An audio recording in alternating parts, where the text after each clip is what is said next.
Bismillahirrahmanirrahim. Assalamualaikum warahmatullahi wabarakatuh. Sahabat Superpedia yang dimuliakan Allah, semoga kita selalu dalam keadaan sehat walafiat. Amin. Alhamdulillah dan terima kasih kepada yang sudah like dan subscribe. Semoga selalu dalam lindungan Allah dan diperpanjang keberkahan umur. Dalam video kali ini kita akan menyimak kisah yang memukau tentang perjalanan spiritual seorang kiai yang menghadapi ujian luar biasa di Mekah. Di tengah gemerlapnya Masjidil Haram terkuaklah sebuah misteri yang menggugah hati dan jiwa kita. Kaki kiai itu terbakar di depan Ka'bah, membuat geger para jamaah lainnya. Mohon untuk menonton video ini sampai akhir agar tidak terjadi kekeliruan dan salah paham. Dalam video ini, nama tokohnya samaran, takut menyinggung perasaan yang bersangkutan. Sahabat Superpedia, dikisahkan tentang perjalanan spiritual yang menuntun kita menuju cahaya kebenaran yang bersinar terang di tengah kegelapan dunia. Sebelum menyimak kisahnya, sempatkanlah menulis sholawat kepada Nabi Muhammad SAW di kolom komentar sebagai tanda penghormatan kita kepada beliau. Allah Subhanahu wa Ta'ala berfirman dalam surat Al-Ahzab ayat 56, sesungguhnya Allah dan para malaikatnya bersolawat untuk Nabi. Wahai orang-orang yang beriman, bersolawatlah kamu untuk Nabi dan ucapkanlah salam dengan penuh penghormatan kepadanya. Pada suatu hari di tahun 1992, seorang mutawif pemandu jamaah umrah yang datang ke Mekah bernama Suparman tengah menjalankan tugasnya di Mekah. Suparman telah lama tinggal di Mekah dan sudah terbiasa dengan berbagai tingkah laku jamaah yang ia pandu. Namun kali ini ada sesuatu yang berbeda. Kisah ini berawal ketika ia mendampingi seorang kiai ternama dari Jawa Timur. Sebut saja Kiai Dahlan. Usia Kiai Dahlan kali itu baru menginjak 30 tahun. Tidak jauh berbeda dengan Suparman. Meskipun masih muda, Kiai Dahlan sudah terkenal karena ilmunya yang dalam dan kebijaksanaannya yang luas. Cuaca dingin bulan Desember menyelimuti Mekah. Rombongan jamaah dari sebuah travel umrah ternama di Jawa Timur memiliki kesempatan untuk beribadah selama 9 hari. Pada hari ketiga, rombongan mereka memutuskan untuk menunaikan tawaf di Masjidil Haram. Suparman memperhatikan dengan cermat setiap anggota jamaah yang ia bimbing. Namun pandangannya tertuju pada Kiai Dahlan yang tampak berbeda. Begitu memasuki kawasan Masjidil Haram, Kiai Dahlan tampak gelisah ketika telapak kakinya menyentuh lantai marmer Masjidil Haram. Kiai Dahlan tiba-tiba mengangkat kakinya dengan cepat. Ia tampak kesakitan, seolah-olah berjalan di atas duri yang menancap. Teman umrohnya, sebut saja Pak Mamat, segera mendekati Kiai Dahlan, mencoba memahami apa yang terjadi. "Pak Kiai, Anda kenapa?" tanya Pak Mamat dengan penuh perhatian. Kiai Dahlan berhenti sejenak menatap Pak Mamat dengan tatapan bingung. "Lantainya panas Pak Mamat, saya seperti berjalan di atas bara api." Pak Mamat terkejut mendengar jawaban itu. "Ah, dingin begini kok bisa panas," umamnya sambil menggerutu dahinya. Namun sebelum sempat ia bertanya lebih lanjut, teman-teman jamaah lainnya pun mulai memperhatikan Kiai Dahlan. Seorang jamaah mendekati dan bertanya, "Anda kenapa Pak Kiai? Kelihatannya kesakitan." Kiai Dahlan mencoba menjelaskan sambil menggosok-gosok telapak kakinya. "Lantainya panas sekali. Saya tak bisa berjalan dengan nyaman seperti menginjak kawat-kawat berduri." Jamaah tersebut tampak bingung. Tapi lantainya dingin sekali Pak Kiai, saya bahkan merasa kedinginan. Kiai Dahlan hanya bisa mengangguk tanpa mampu memberikan penjelasan lebih lanjut.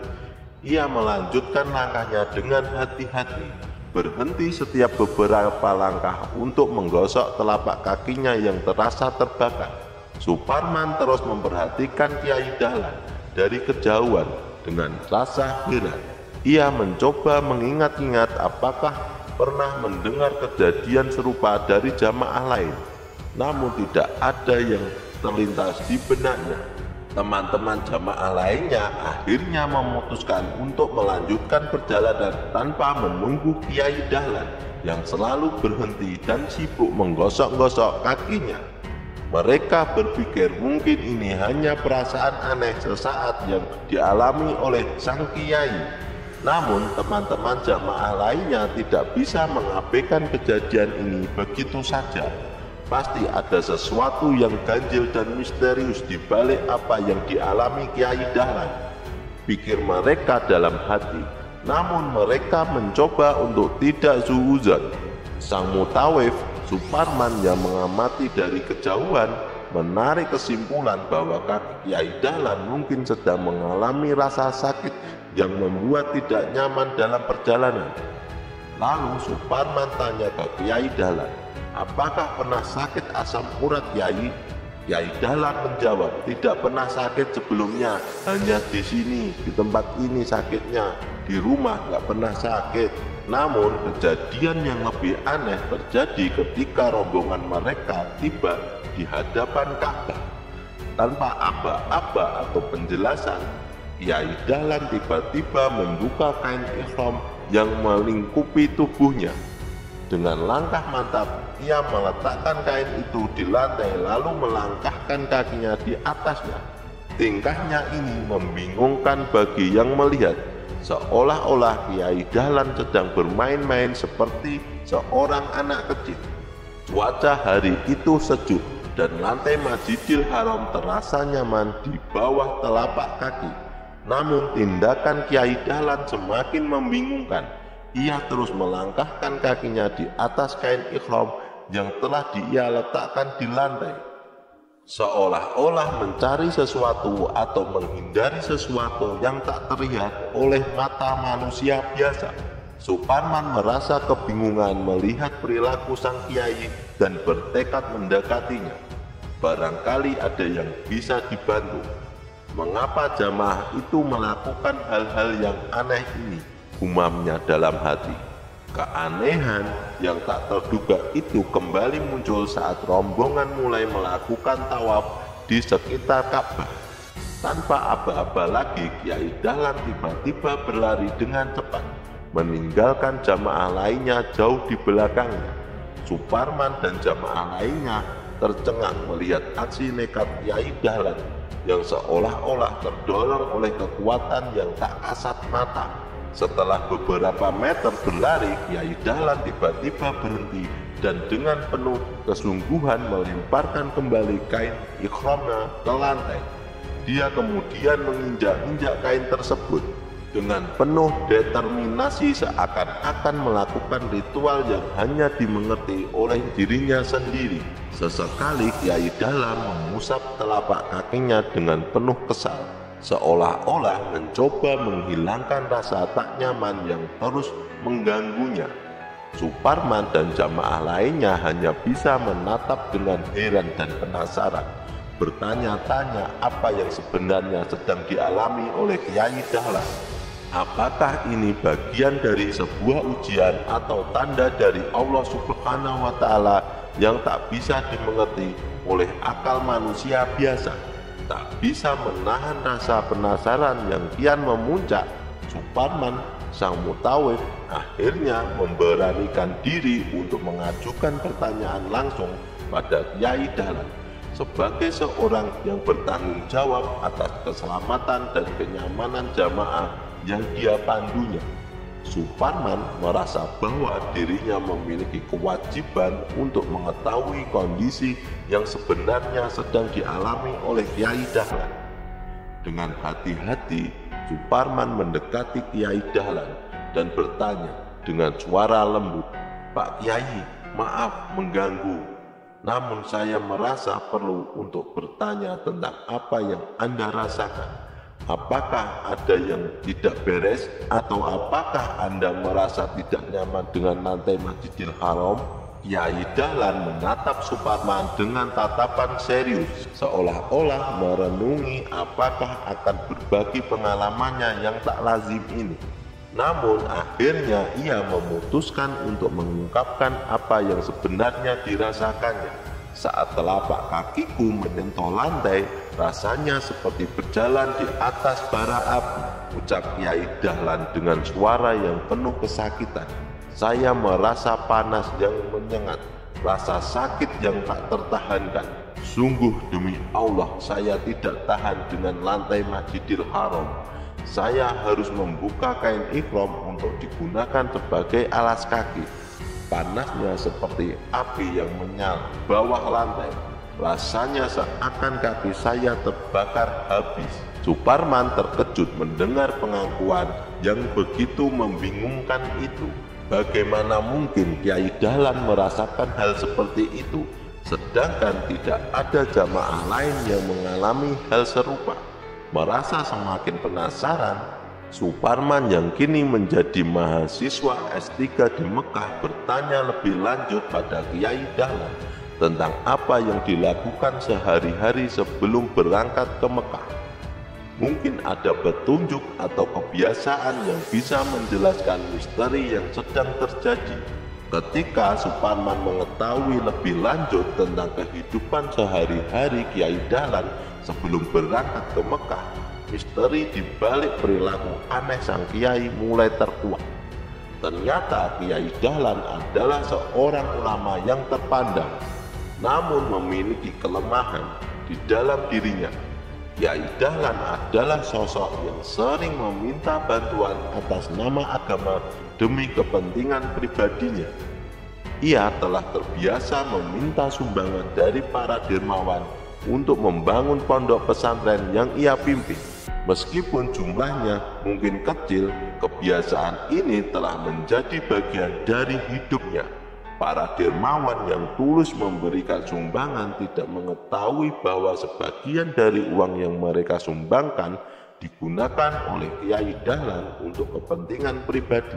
Bagi Kiai Dahlan, ini mungkin hanya sekedar meminjam sebagian uang demi keberlangsungan pondok pesantren yang ia pimpin.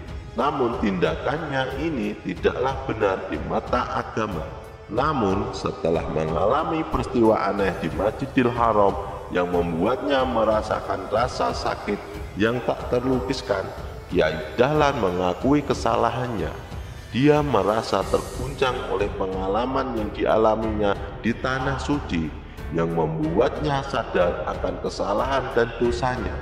Demi Allah, saya bertobat, ucap Kiai Dahlan dengan suara penuh penyesalan. Saya akan meninggalkan kebiasaan buruk ini dan memperbaiki diri. Saya akan mengembalikan semua yang telah saya ambil dari dermawan demi kepentingan pribadi saya. Suparman merasa terharu mendengar keputusan tulus Kiai Dahlan untuk bertobat dan meninggalkan kebiasaan buruknya. Ia merasa bahwa peristiwa aneh di Masjidil Haram bukanlah sekadar kejadian biasa, melainkan sebuah tanda dari Allah Subhanahu wa Ta'ala untuk Kiai Dahlan agar kembali ke jalan yang benar. Dengan penuh keyakinan dan tekad baru, Kiai Dahlan bersumpah untuk mengubah hidupnya dan memperbaiki kesalahan-kesalahannya di masa lalu. Ia bertekad untuk menjadi contoh yang baik bagi umat Islam dengan mengabdikan dirinya sepenuhnya untuk kepentingan agama dan mengabdi kepada sesama manusia tanpa pamrih. Kisah kali ini kami rangkum dari sumber media, jadi kebenarannya belum pasti. Nama-nama tokoh ini saya samarkan dan saya edit sedikit biar lebih menarik ceritanya.